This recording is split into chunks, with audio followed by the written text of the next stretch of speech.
All right, get ready because today we are going deep on conversational hypnosis. And let me tell you, these sources you gave me, they are packed with some pretty unconventional ideas.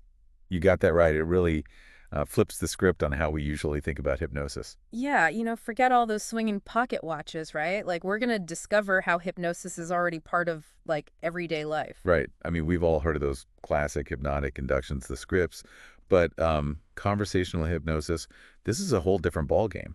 So what is it then? Is it less about structured techniques and more about just the conversation? Yeah, exactly. Okay. What's fascinating is, I think Virginie Eymerer really highlights this well in her work. Uh, The hypnosis, it almost becomes like a side effect. oh, wow. Like, imagine, like the cherry on top. Okay. It's just this natural result of, like, a really good conversation. I see a byproduct. Yeah, a byproduct of a deeply engaging therapy conversation. Okay, that's intriguing. I can see how the conversational part changes things, but what really like caught my eye was this idea that you don't need someone to be relaxed for conversational hypnosis to work. Isn't that like hypnosis 101, get them Yeah. relaxed and then That's what we think, right? yeah. It's a common misconception. Okay. Eymerer actually suggests that strong emotions, even the ones that we think of as negative, those can actually be a really good way to get someone into a hypnotic state. Really?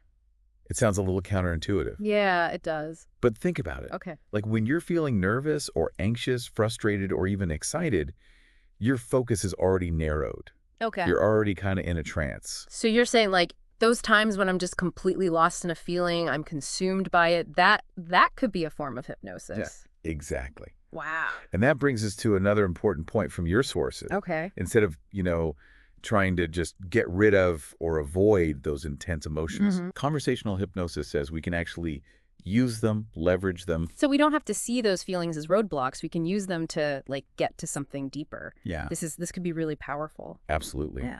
It's about recognizing the potential of those emotions and guiding them toward a more positive, a more healing direction.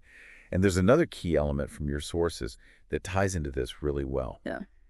Eymerer really emphasizes how important it is to look beyond just the symptoms, Oh, okay. to go to the root cause of a problem, not just try to manage what's happening on the surface. Right.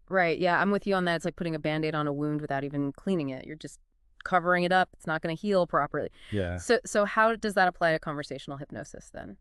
Well, okay, let's say someone comes in and they're struggling with anxiety. Okay. If you only focus on the symptom, then you just try to get rid of the anxious feelings, right? Right. But conversational hypnosis says, let's explore what is causing this anxiety. Oh, I see. What are the beliefs, the experiences, maybe even the patterns that are leading to this emotional state? That makes a lot of sense. By addressing the root, then you create lasting change, not just a temporary fix. Exactly. Yeah. And by working with the client's existing emotions, not trying to, suppress or ignore them, you are tapping into a wellspring of energy and insight. Okay. And this can really fuel the entire therapeutic process. This is really changing how I think about, dealing with emotional challenges. It's not about just fighting them. It's about like understanding them and using their power to grow. Yeah, you're getting it. Okay. And that's just the beginning. Yeah. What's really fascinating is that this approach, it isn't just for therapists. Oh, okay. The principles of conversational hypnosis, they can be used in our everyday interactions. They can change how we communicate, connect, and even how we understand ourselves. Wait, so you're saying we're all practicing conversational hypnosis, like even unconsciously in our daily lives? In a way, yes. Oh. Think about those times when you're, really engaged in a conversation. You're truly listening to someone. You're feeling that connection and understanding. Okay. Those are the seeds of conversational hypnosis. Wow. I'm starting to see the world in a whole new way. It's more than just a technique. It's like a way of being in the world. Exactly. Yeah. And as we go deeper into conversational hypnosis, you'll see how powerful and transformative it can really be. This is blowing my mind. I can't wait to unpack more of this. But first, let's just pause for a sec and make sure our listener is with us. So far, we've challenged how we usually think about hypnosis. We've learned that everyday emotions can be like, what do you call them? Hypnotic springboards. Yeah. And we discovered that real healing comes from addressing the root causes of things, not just dealing with symptoms. Pretty wild, right? Yeah. Okay, let's keep going. Welcome back to our deep dive into conversational hypnosis.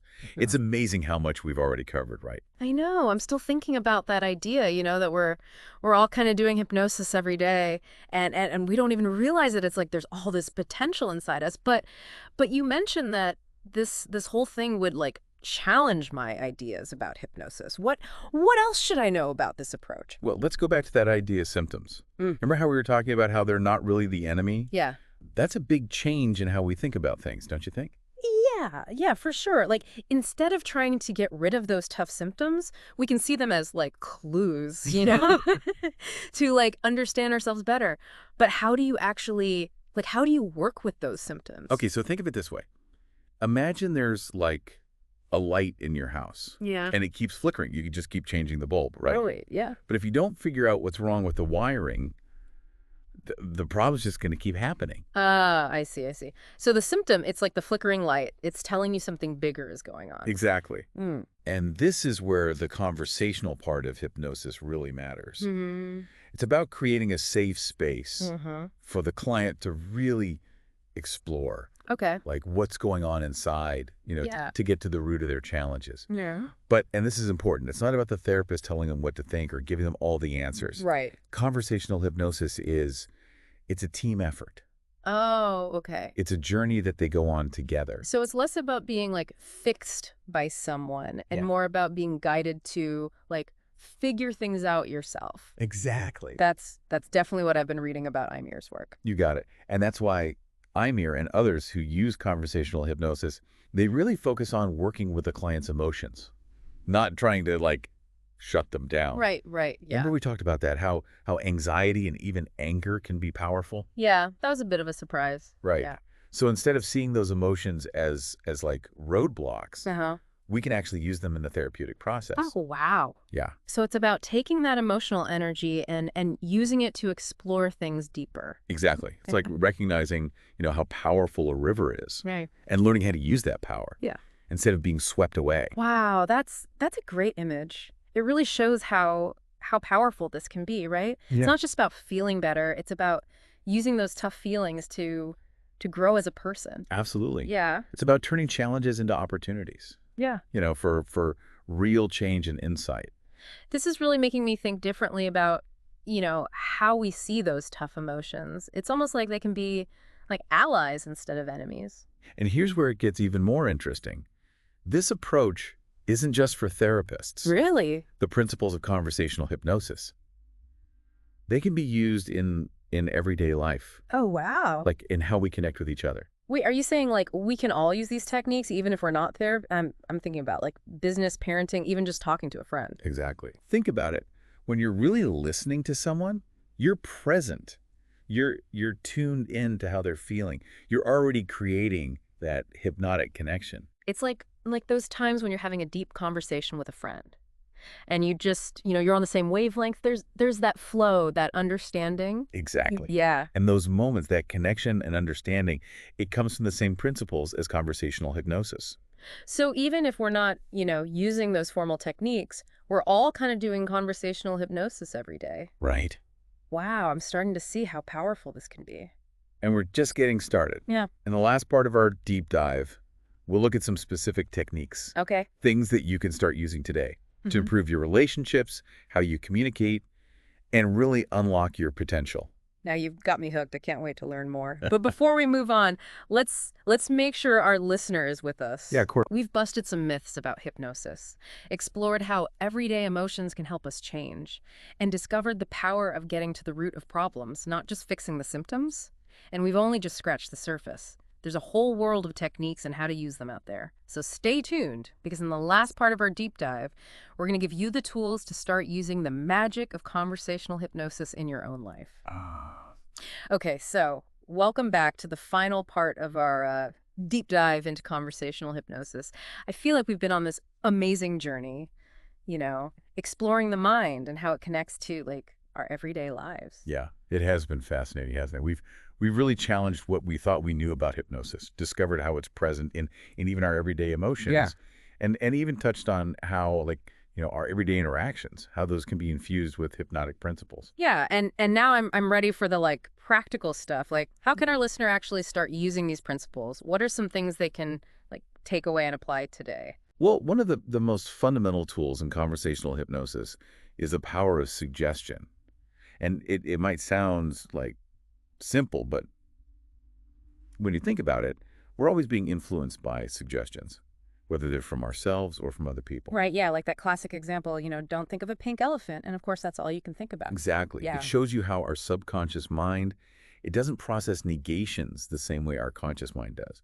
And that's where the skill of suggestion comes in.